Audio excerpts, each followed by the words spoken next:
아무것도 염려하지 말고 오직 모든 일에 기도와 간구로 너희 구할 것을 감사함으로 하나님께 아뢰라. 그리하면 모든 지각에 뛰어난 하나님의 평강이 그리스도 예수 안에서 너희 마음과 생각을 지키시리라. 아멘. 감사와 염려를 이끈다라는 제목으로 함께 말씀을 보도록 하겠습니다. 한 주간 잘 지내셨습니까? 네, 하나님의 은혜와 평강이 오늘 추수감사주일에 삶의 모든 자리에 충만히 임하시기를 주님의 이름으로 축복합니다. 우리는 2025년 한 해 동안 베푸신 하나님의 신실하심과 은혜를 기억하며 이 자리에 모여 있습니다. 그런데 말입니다. 감사를 고백하면서도 마음 한편으로는 해결되지 않은 여러 가지 문제들, 또 불투명한 미래에 대해서, 껄끄러운 관계에 대해서, 건강의 여러 가지 문제들 때문에 불안해하고 있지 않습니까?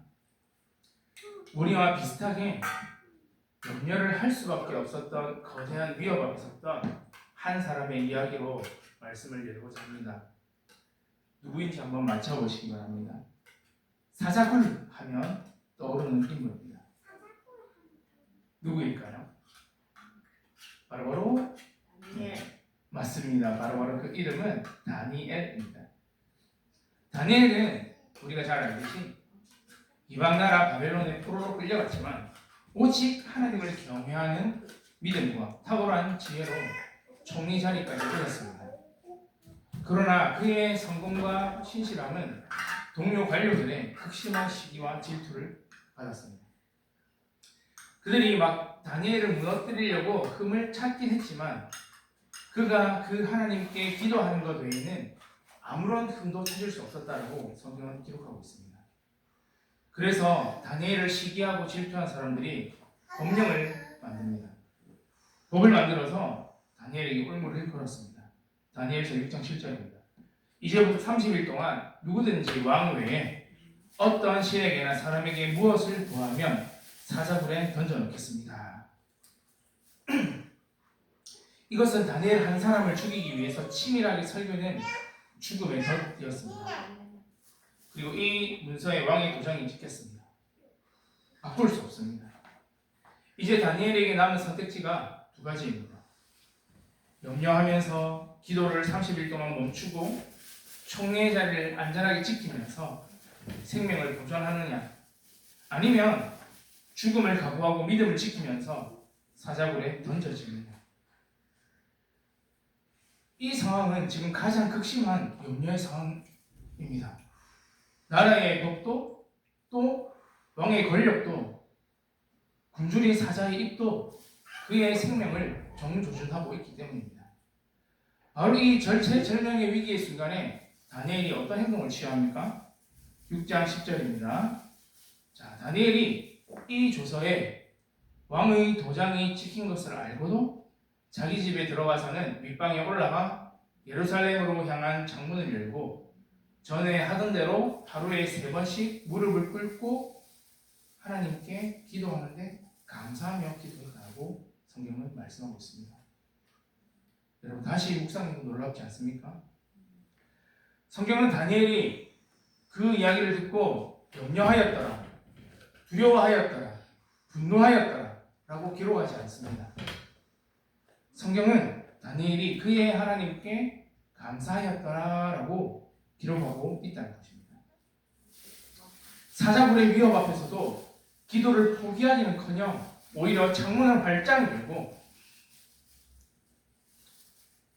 기도했습니다. 하나님, 이 억울한 조서를 폐하여 주십시오 라고 간구하기 이전에 하나님께 감사했다는 것입니다. 다니엘의 감사는 상황에 좌우되는 감사가 아니었습니다. 다니엘의 감사는 전에 하던 대로 드리는 이미 그의 삶의 본질이 거룩한 습관이 감사였다고 볼 수 있다는 것입니다. 무엇이 그를 이렇게 염려 대신에 감사하게 만들었겠습니까? 다니엘은 사자굴이라는 커다란 문제보다 사자굴의 주인 되시는 하나님을 더 크게 보았던 것입니다. 그는 하나님 나를 사자굴 해서 건져주시면 감사하겠습니다라고 조건부 감사를 드리지 않았습니다. 그는 하나님 설사 나를 건져주시 아니하실지라도 여전히 나의 주권자는 하나님 한 분이십니다. 감사합니다. 라는 복음적 감사를 드렸던 것입니다. 그의 삶으로 오늘 설교의 제목을 증명했습니다. 감사는 염려를 이긴다. 오늘 본문의 빌립보의 저자인 사도 바울 역시 다니엘과 똑같은 상황에 처해져 있습니다. 지금 바울은 로마의 감옥에 갇혀 있습니다. 언제 풀려날지, 다니엘처럼 사자의 밥이 될지, 아니면 순교의 칼에 쓰러질지 모르는 절박한 상황입니다. 그런 상황 속에서 감옥 안에 있는 바울이, 갇혀있는 바울이 지금 감옥 밖에 있는 성도들을 향해서 위대한 승리의 비결을 단 두 절로 요약하고 말씀하고 있습니다. 다시 한번 읽어보겠습니다. 아무것도 염려하지 말고 오직 모든 일에 기도와 간구로 너희 구할 것을 감사함으로 하나님께 아뢰라. 그리하면 모든 지각에 뛰어난 하나님의 평강이 그리스도 예수 안에서 너희의 마음과 너희의 생각을 지킬 것이다. 바울은 감옥 안에서도 자유했습니다. 다니엘은 사자굴 앞에서도 평안했습니다. 그들은 감사가 염려를 이기는 가장 강력한 믿음의 열쇠임을 알았던 것입니다. 감사가 모든 절망적인 상황을 뚫고 하나님께서 주시는 평안함을 끌어올리는 통로인 줄 알았기 때문입니다. 우리는 오늘 빌립보서 본문과 다니엘의 삶을 통해서 우리의 염려가 어떻게 감사의 찬송으로 바뀔 수 있는지 함께 나누길 원합니다. 염려를 내려놓는 믿음은 무엇인지, 또 어떻게 염려를 기도로 바꿀 수 있는지, 또 그 기도를 통해서 주어지는 하나님의 평강이 어떤 것인지 함께 나누길 원합니다. 자, 그러면 염려를 내려놓는 믿음은 무엇인가 하는 것입니다. 자, 아무것도 염려하지 말라고 바울이 권면하고 있습니다. 바울은 염려를 좀 줄이십시오 라고 권면하지 않았습니다. 웬만하면 염려하지 마십시오라고 조언하지도 않았습니다. 그는 왕이 선포하는 것처럼 단호하게 명령합니다. 아무것도 단 하나의 예외 없이 염려하지 마라. 이것은 우리가 가지고 있는 어떤 건강의 문제, 재정의 문제, 자녀의 문제, 미래에 대한 불안함, 두려움, 심지어 사자굴 앞에서의 위협까지도 포함하는 실제로 엄청난 명령입니다. 사랑하는 성도님들, 왜 하나님이 이토록 염려하는 것을 금하시는 걸까요? 염려가 단순히 그냥 걱정하는 것, 어떤 감정을 뛰어넘어서 하나님을 향한 불신의 죄이기 때문입니다.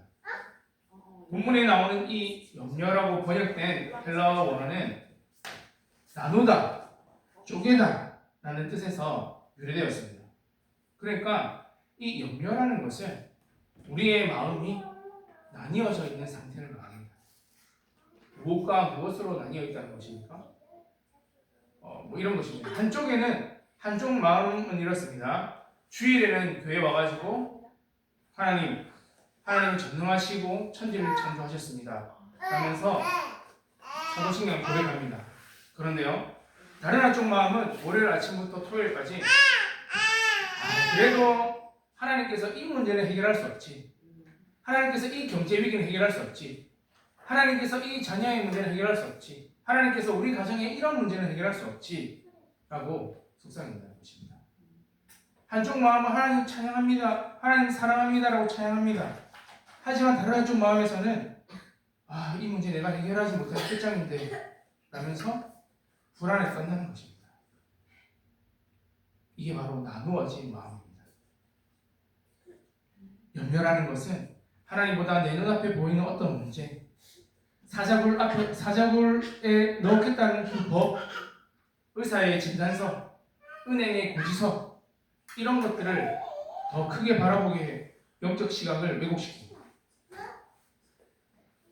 염려는 결국 하나님의 약속의 말씀보다 나의 경험, 세상의 통계를 더 신뢰하게 만든다는 것입니다. 그래서 예수님께서도 산상수훈에서 뭐라고 말씀하십니까? 무엇을 먹을까? 무엇을 마실까? 몸을 위하여 무엇을 입을까? 염려하지 말라라고 거듭 말씀하셨습니다. 왜냐하면 그것은 이방인들, 믿음 없는 자들이 구하는 것이기 때문입니다. 염려라는 것은 하나님을 아버지로 모시고 살아가는 자가 하는 것이 아니라 이방인들의 삶의 방식이라는 것입니다. 그러므로 감사라는 것은 이처럼 두 갈래로 찢어진 우리의 시선과 마음을 다시 하나로 모아서 하나님께 온전히 초점을 맞추는 믿음의 행동인 줄 믿습니다. 감사는 하나님, 이 문제는 저의 힘으로 통제할 수 없습니다. 이 문제는 너무나 큰 문제입니다. 그러나 하나님께서는 이 문제보다 더 크십니다. 그러니 이제부터는 제가 이 문제의 통제권을 전능하신 하나님께 온전히 맡겨드리겠습니다라는 구체적인 믿음의 고백이라는 것입니다. 그게 크든지 작든지 상관없습니다. 다니엘은 조서에 왕의 도장이 찍힌 것을 알고 돌아오고 있습니다. 그가 문제를 몰랐던 것이 아닙니다. 누구보다도 현실을 정확하게 직시하고 있었습니다. 그러나 그는 그 문제, 염려가 그의 마음을 찢어놓도록, 쪼개도록 허락하지 않았다는 것입니다. 염려에 주저앉아 있는 대신에 창문을 열고 예루살렘을 향해서 무릎을 꿇었다는 것입니다. 나는 사자굴에 넣겠다는 법 대신에 예루살렘의 하나님의 법을 따르겠다라는 믿음의 선포를 했던 것입니다. 염려에 굴복하기를 거부하고 하나님께 순종하는 것을 선택했다는 것입니다. 사랑하는 성도님들, 어떻게 우리가 이 불가능해 보이는 명령, 아무것도 염려하지 말라는 이 명령에 순종할 수 있겠습니까? 우리의 의지로 그래 염려하지 말자라고 결심한다고 해서 염려가 사라집니까? 아닙니다. 결심을 하면 할수록 더 큰 염려가 밀려오는 것이 우리가 가진 연약함의 현실입니다. 우리가 염려를 내려놓을 수 있는 유일한 근거는 오직 예수 그리스도의 십자가의 복음에 있음을 믿습니다. 우리가 가장 근본적인 염려, 그 뿌리가 무엇인 줄 한번 떠올려보시기 바랍니다. 그것은 바로 죄로 인한 영원한 죽음과 하나님의 거룩한 진노입니다. 이것이야말로 우리가 해결할 수 없는 가장 절망적인 사자굴입니다. 그런데 하나님께서는 이 문제를 어떻게 해결하셨습니까? 하나님께서는 우리에게 로마서 8장 32절을 통해서 놀라운 복음을 선포해 주셨습니다. 8장 32절입니다. 자기 아들을 아끼지 아니하시고 우리 모든 사람을 위하여 내주신 이가 어찌 그 아들과 함께 모든 것을 우리에게 주시지 아니하겠느냐. 여러분, 이것이 복음의 논리입니다. 하나님께서는 우리의 가장 크고 근본적인 염려인 죄와 사망의 문제를 해결하기 위해서 우주를 통틀어 가장 귀한 것, 당신의 전부이신 예수 그리스도를 아낌없이 십자가에 내어주셨습니다. 하나님의 심장이 찢어지는 고통을 감수하시고 우리를 구원해 주셨습니다. 그렇다면 그 아들과 비교할 수 없는 작은 문제들, 즉 우리가 오늘날 염려하고 있는 수많은 문제들, 재정, 건강, 자녀, 직장, 그 외에도 여러 가지 문제들 하나님께서 외면하시겠습니까? 아니라는 것입니다. 아들을 주신 분이 모든 것을 그 아들과 함께 선물로 주시는 것은 너무나도 당연한 일입니다. 그런데 우리가 염려하는 이유가 무엇입니까? 십자가에서 받은 구원의 은혜와 아들의 생명보다 당장 내 손에 없는 그 무엇을 더 크게 보기 때문이라는 것입니다. 복음은 이렇게 우리의 왜곡된 시각을 교정합니다. 염려는 그래 크다. 그러나 나를 위하여서 아들을 내어주신 하나님의 사랑은 비교할 수 없이 더 크다. 여러분, 염려가 파도처럼 밀려올 때마다 우리가 바라봐야 될 것이 무엇입니까? 십자가인 줄 믿습니다. 나를 위해서 아들까지 내어주신 하나님 아버지, 이 문제도 하나님 아버지의 선하신 손에 달려있음을 나는 믿습니다. 하나님 아버지께서는 나를 포기하지 않는 분이십니다. 이 복음의 확신 위에 감사로 염려의 멍에를 내려놓을 때에 우리의 삶에는 참된 복음의 자유가 시작될 것입니다. 여러분, 그렇다면 염려를 내려놓은 그 텅 빈 마음은 무엇으로 채워야 할까요? 바울은 염려를 내려놓은 바로 그 자리에 무엇으로 채워야 할지 구체적이고 적극적인 행동 지침을 제시합니다. 이것이 바로 염려를 기도로 바꾸는 방법입니다. 자, 어떻게 염려를 기도로 바꿀 것인가? 염려를 내려놓는 믿음이 좀 소극적인 거부라고 한다면 기도로 바꾸는 신앙은 적극적으로 행하는 실천입니다. 염려는 문제 앞에서 한숨 쉬면서 주저앉아 있는 것이고, 기도는 그 문제를 가지고 하나님 앞으로 나아가는 적극적인 믿음의 행동이라는 것입니다. 오직 모든 일에 기도와 간구로 너희 구할 것을 감사함으로 하나님께 아뢰라라고 말씀했습니다. 바울은 감사는 기도의 언어로 표현될 때 비로소 진정한 힘을 가지게 된다라고 가르칩니다. 염려가 밀려오는 모든 일에 감사함으로 기도하라고 명령합니다. 자, 모든 일, 기도의 범위를 말합니다. 바울은 중요한 일 혹은 내가 내 힘으로 도저히 안 되겠다 싶은 일에만 기도하라고 말하지 않았습니다. 모든 일이라고 말하고 있습니다.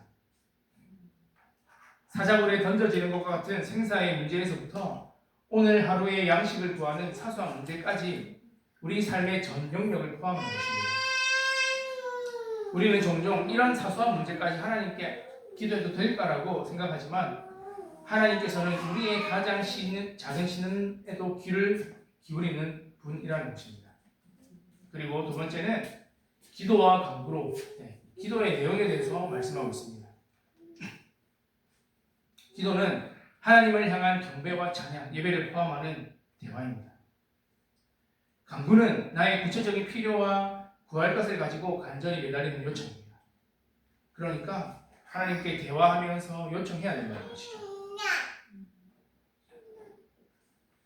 다니엘에게는 사자굴에서의 구원이 그의 간구였을 것입니다. 우리에게는 재정의 회복, 건강의 치유가 우리의 간구일 수 있다는 것입니다. 자, 그리고 기도의 태도에 대해서 말합니다. 감사함으로. 바울은 이 모든 간구를 하나님께 아뢰을 때에 반드시 갖추어야 할 핵심적인 태도에 대해서 말합니다. 그게 바로 감사함입니다. 감사함. 간구는 우리에게 없는 것, 부족한 것, 문제가 되는 것을 뜻한다라고 말씀드렸습니다. 그렇다면 감사는 무엇일까요? 우리가 이미 가지고 있는 것, 우리에게 주신 것, 은혜로 받은 것을 뜻한다는 것입니다. 그러면 어떻게 없는 것을 달라고 구하면서 동시에 이미 있는 것에 대해서 감사할 수 있겠습니까? 어떻게 사자굴 앞이라는 절체절명의 위기 앞에서 감사가 나올 수 있겠습니까? 그런데요, 이것이 바로 다니엘이 보여준 참된 신앙인의 모습이라는 것입니다. 이것이 세상의 기도와 복음 안에서의 기도가 어떻게 다른지 보여주는 차이라는 것입니다. 세상의 기도는 거래입니다. 거래. 하나님, 이 문제를 해결해 주시면 제가 감사하겠습니다. 이 문제를 해결해 주시면 제가 헌금도 하고 봉사도 하고 교회도 열심히 다니고 신앙생활도 열심히 하겠습니다라고 이렇게 하나님을 나의 욕망을 채우는 수단으로 삼는 것입니다. 한마디로 자판기 신앙입니다. 내가 요만큼 넣으면 하나님 요만큼 섬기겠습니다. 그러나 복음의 기도는 신뢰입니다. 하나님, 제가 지금 이게 없는데 이것을 구합니다. 하지만 이것을 주시든지 거절하시든지 저는 이미 저에게 주신 이것과 이것에 대해서 감사하겠습니다.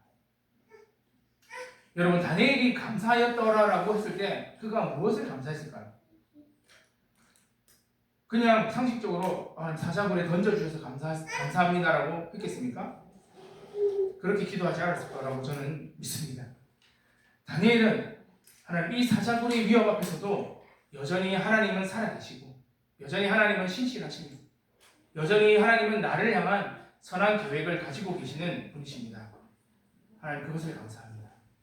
지난 수십 년간 나를 이 포로의 땅에서 지키시고 안전하게 인도하신 것을 감사합니다.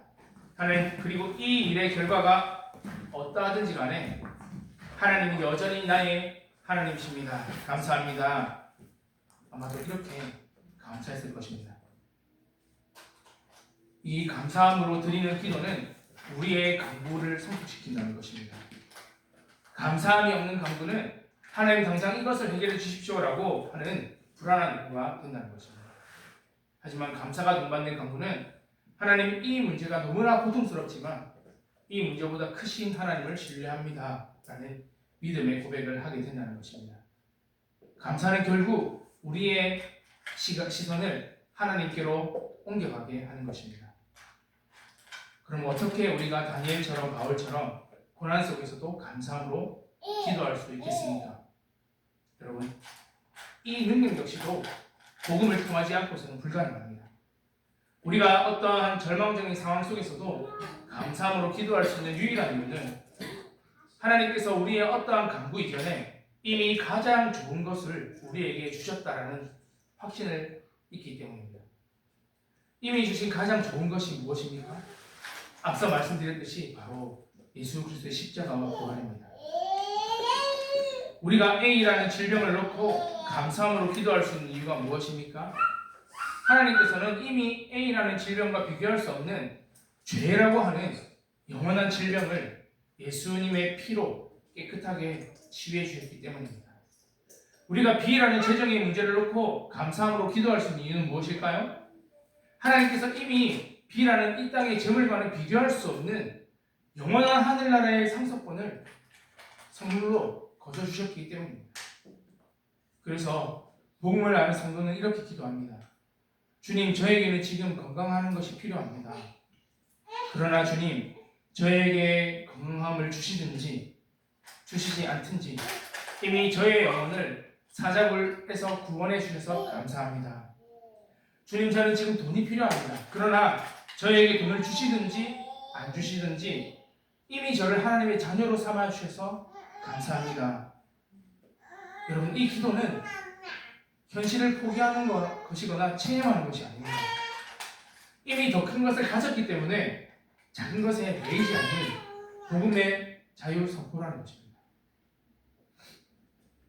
우리의 기도는 더 이상 하나님을 향한 원망 섞인 요구가 아니라 이미 모든 것을 주시고 모든 것을 이기신 예수 그리스도 안에서 드리는 승리의 선포인 줄 믿습니다.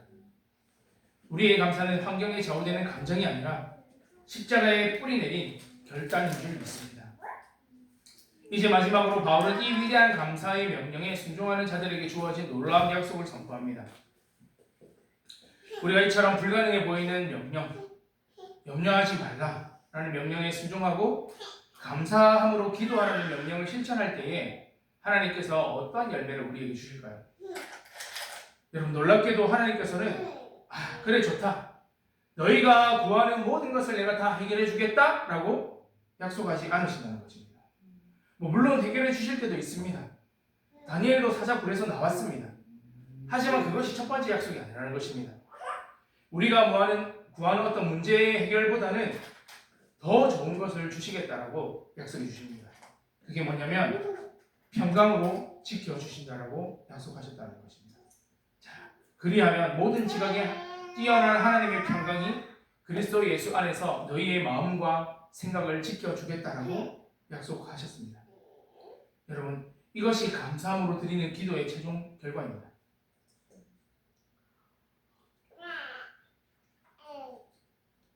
우리가 어떤 문제의 해결을 위해서 놓고 기도했는데 하나님께서는 그 문제를 해결해 주시는 것이 아니라 하나님의 평강을 주신다는 것입니다. 상황의 변화를 구했는데 하나님께서는 마음과 생각을 지키시겠다라고 약속하셨다는 것입니다. 모든 지각이 뛰어난 하나님의 평강. 여러분, 이 평강 보통 평강이 아닙니다. 모든 지각이 뛰어난 하나님의 평강입니다. 여기서 지각이라고 하는 것은 인간의 예력, 상식, 논리, 계산을 뜻합니다. 그러니까 이 평강을 인간의 머리로 아무리 계산기를 두드려 봐도 나오지 않는 값이라는 것이죠. 세상이 설명할 수 없는 평안이라는 뜻입니다. 세상의 평강이 어떻습니까? 이해를 기반으로 말합니다. 여러분, 통장에 돈이 많으면 평안하죠. 이해가 됩니다. 병원에서 해서 내가 건강검진을 했는데 검사의 결과가 좋으면, 정상이면 마음이 평안합니다. 아주 논리적으로 이해가 잘 됩니다. 이것은 상황이 가져다주는 평강입니다. 그런데요, 만약에 이 반대 상황이 벌어진다고 생각해 보십시오. 평강이 순식간에 사라집니다. 그러나 모든 지각이 뛰어난 하나님의 평강은 이 모든 것을 초월한다는 것입니다. 다니엘처럼 사자굴에 던져졌는데 그날 밤 두려워 떠는 것은 다니엘이 아니었습니다. 다니엘은 감사의 기도를 드리고 평안하게 잠듭니다. 오히려 왕궁에 있었던 다리오 왕은 밤새도록 잠을 못 이루었다라고 성경은 기록합니다. 여러분, 누가 진짜 감옥에 갇혀있는 자입니까? 상황은 최악인데 마음은 천국입니다. 세상 사람들은 이러한 일들을 보고 야, 저 사람 미쳤거나 아니면 빽이 있나 보다 라고 말할 것입니다. 이것이 바로 복음이 가져다주는 세상이 이해할 수 없는 모든 지각에 뛰어난 하나님의 평강인 줄 믿습니다. 그리고요, 마음과 생각을 지키십니다. 이 평강이 구체적으로 하는 일이 무엇입니까? 너희의 마음과 생각을 지키시겠다라고 약속했습니다. 여기서 지킨다라는 것은 아주 군사였는데 아주 강력한 군대가 적군이 아무리 포위하다 할지라도 뚫지 못하는 철통같이 방어하는 그 지킴을 이야기합니다. 염려와 불안이 우리의 영혼을 공격해올 때에 가장 먼저 우리를 공격하는 곳이 어디일까요? 바로 우리의 마음과 우리의 생각입니다. 염려는 우리의 생각 속에, 우리의 마음 속에 계속해서 너는 망할 거야, 너는 안 돼, 하나님께서 너를 버렸어, 이 문제는 네가 해결할 수 없어, 이 문제는 하나님도 해결할 수 없어, 사자굴에서 너는 찢겨 죽을 거야, 죽임을 당할 거야 라는 부정적인 시나리오를 끊임없이 심어놓습니다. 그리고 우리의 마음을 두려움, 불안함, 절망감, 분노, 원망으로 물들입니다. 그러나 우리가 감사함으로 기도할 때 하나님의 평강이라는 군대를 즉각 하나님께서 파병해 주신다는 것입니다.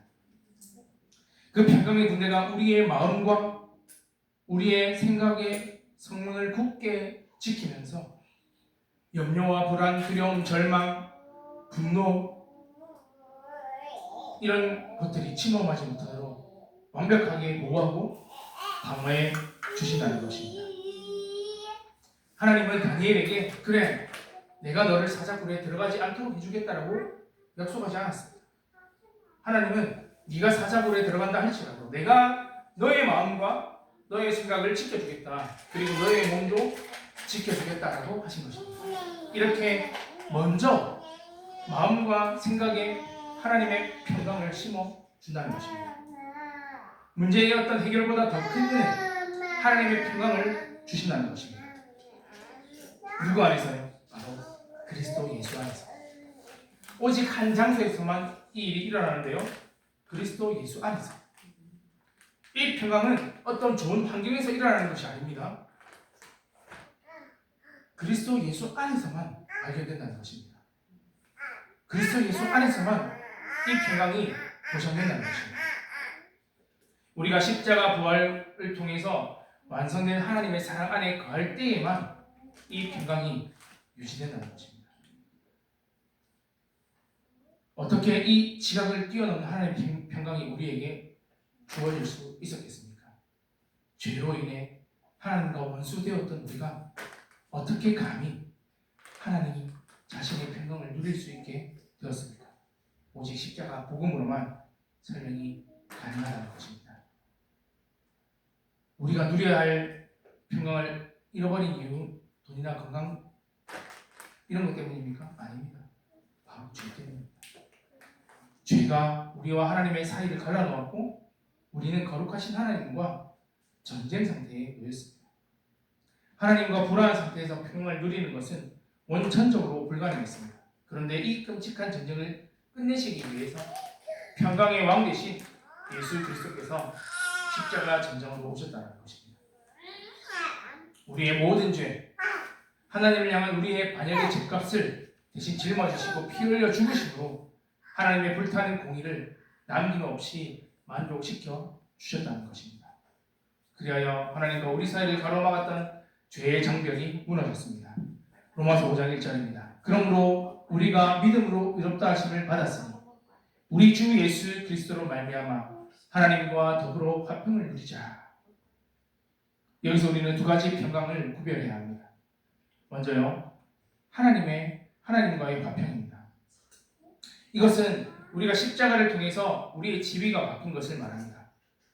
우리가 하나님과의 원수에서 하나님의 자녀가 되었다는 것입니다. 단번에 영원히 이루어진 객관적 사실입니다. 자, 그리고 그럼 우리가 믿음으로 의롭다 하심을 받았어요. 우리 주 그리스도로 말미암아 하나님과 화평을 누리자. 그리고 하나님의 평강입니다. 이것은 하나님과 화평하게 된 자녀들이 이 땅을 살아가면서 경험하는 주관적 평안입니다. 여러분, 무엇보다 순서가 중요합니다. 하나님과의 화평을 누리지 못하는 사람은 하나님의 평강을 결코 경험할 수 없습니다. 왜냐하면 복음을 믿지 않는 사람은, 하나님의 자녀가 되지 않는 사람은 여전히 하나님과 전쟁 중이기 때문입니다. 그러나 우리들은 십자가 복음으로 말미암아 이미 하나님과 화평한 지위를 얻었습니다. 그분의 자녀가 되었습니다. 그렇기 때문에 이제는 우리가 어떤 상황 속에서도 하나님의 평강을 누릴 자격과 권리를 얻게 되었다는 것입니다. 그러면 우리가 감사함으로 기도할 때 임하는 하나님의 평강은 단순히 마음이 평안해지는 어떤 심리적 최면이 아닙니다. 이것은 나는 십자가 피로 말미암아 이미 하나님과 화평을 이룬 하나님의 자녀이다 라는 우리의 위대한 복음적 지위가 성령을 통해서 우리의 삶 속에서 실제로 경험되어지고 확증되었다는 것입니다. 염려가 계속 밀려올 때에 하나님의 평강이 군대처럼 우리를 지킨다는 것은 성령 하나님께서 우리의 영혼에 이렇게 확성기로 외치는 것과 똑같습니다. 염려하지 마라. 너의 가장 큰 문제, 죄의 문제는 이미 십자가에서 끝났다. 너는 하나님과 화평한 자이다. 전능하신 하나님이 너의 아버지시다. 그러니 이 작고 작은 사자굴은 너를 위해서 아들을 내어주신 아버지께서 책임져 주실 것이다. 이 복음의 음성이 세상의 모든 염려의 소리를 덮어버리고 우리의 마음과 생각을 지키는 하늘의 평강이 되는 것입니다. 말씀을 맺도록 하겠습니다. 추수감사주일입니다. 오늘 단순히 우리가 한 해 동안 받은 복을 세워보면서 즐거워하는 그런 수학의 절기가 아닙니다. 이 절기는 풍성하든지 부족하든지 건강하든지 질병에 있든지 심지어 사자굴 앞에 섰다 할지라도 우리의 모든 상황 속에서 감사로 염려를 이기는 위대한 신앙을 고백하는 절기라는 것입니다. 짧게 다니엘의 모습을 살펴봤습니다. 그는 죽음의 법이라는 절망적인 염려의 상황 앞에서 전에 하던 대로 창문을 열고 감사함으로 하나님께 말했습니다. 그의 감사가 당장 자신 앞에 주어진 법을 바꾸지 못했습니다. 그러나 다니엘의 감사는 염려로 찢겨야 할 그의 마음과 생각을 지키시는 하나님의 평강을 불러왔다는 것입니다. 다니엘은 평강함 속에서 사자굴에 들어갔고 하나님은 그 평강 속에서 사자들의 입을 막는 기적을 베풀었던 것입니다. 사랑하는 성도님들, 지금 나를 위협하는 사자굴은 무엇입니까? 감사를 가로막고 있는 왕의 법은 무엇입니까? 세상의 법은 무엇입니까? 재정의 위기입니까? 건강의 적신호입니까? 깨어진 관계의 고통입니까? 아니면 자녀 때문에 일어나고 있는 문제들입니까? 세상은 그 사자굴 앞에서 염려하라라고 속삭입니다. 문을 닫고 숨어 있으라고 유혹합니다. 하지만 하나님께서는 오늘 그 염려의 한복판에서 다니엘처럼 창문을 열어라, 감사함으로 아뢰라 라고 명령하신다는 것입니다. 왜냐하면 하나님은 그 염려의 사자굴조차도 사용하셔서 우리가 세상에서 구할 수 없는 모든 지각에 뛰어난 하나님의 평강을 부어주시고 그 평강 안에서 더 위대한 합력하여 선을 이루는 통로로 사용하고자 하시기 때문입니다. 이번 추수감사주일 우리의 감사가 창고에 쌓여있는 곡식 때문만이 아니라 내 통장에 있는 돈 때문이 아니라, 내가 가지고 있는 건강 때문이 아니라 우리의 삶 가운데 있는 사자굴까지도 끌어안고 감사하는 복음적 감사가 되기를 원합니다.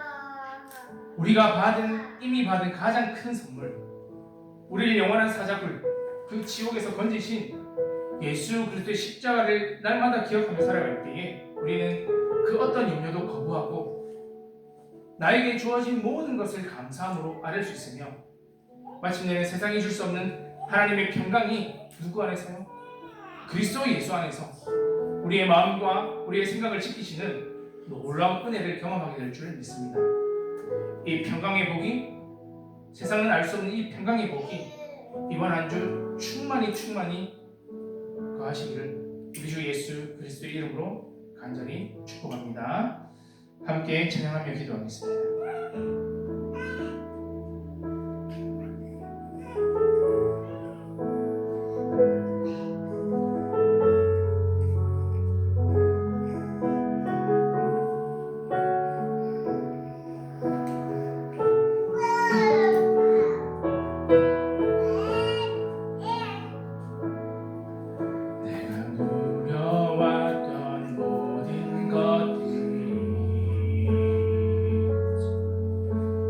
지나왔던 모든 시간이, 내가 걸어왔던 모든 순간이 당연한 것 아니라 이래였소. 아침 해가 뜨고 저녁에 향기와 가을의 열매, 변하는 계절의 모든 순간이 당연한 것 아니라 이래였어. 모든 것이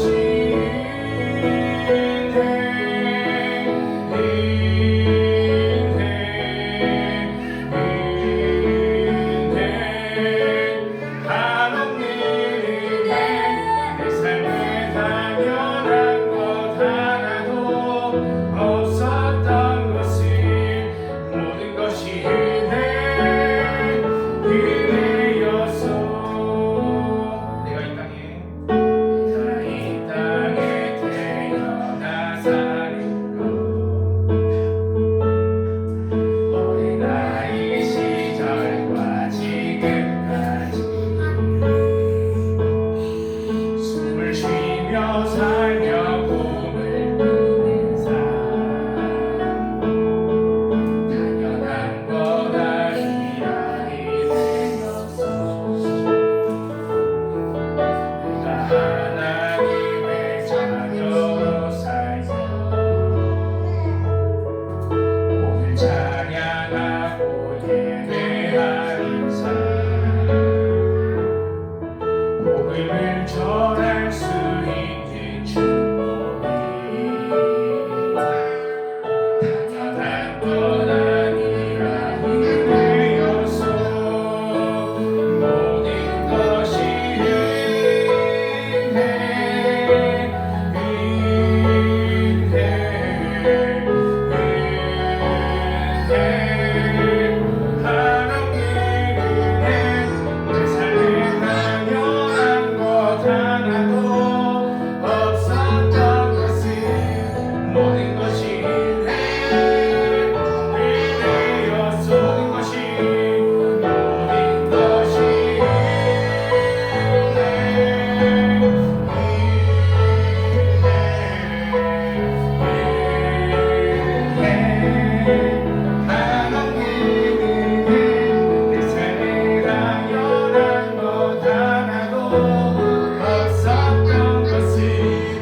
우리를 눈동자처럼 지키시고 오늘 이 감사의 자리로 인도하신 은혜를 찬양합니다. 하나님 아버지, 우리는 풍성한 열매 앞에서도 염려의 짐을 내려놓지 못했던 연약한 자들임을 고백합니다. 죽음의 위협 앞에서도 창문을 열고 전에 하던 대로 감사했던 다니엘의 믿음을 우리에게도 허락하여 주옵소서. 오늘 주신 말씀처럼 이제 우리의 모든 염려를 주님께 맡깁니다. 염려 대신에 감사를 선택하게 하시고 불평 대신에 기도를 선택하는 자들 되게 하여 주옵소서. 우리를 위해서 아들을 내어주신 십자가의 복음을 붙들고 모든 일을 감사함으로 주님께 아뢰며 살아가게 하여 주옵소서. 그리하여 세상이 줄 수 없는 모든 지각이 뛰어난 하나님의 평강이 이 시간 우리의 마음과 생각을 지켜 주옵소서. 염려가 떠나가고 감사가 채워지게 하시며 불안이 물러가고 하나님의 평강이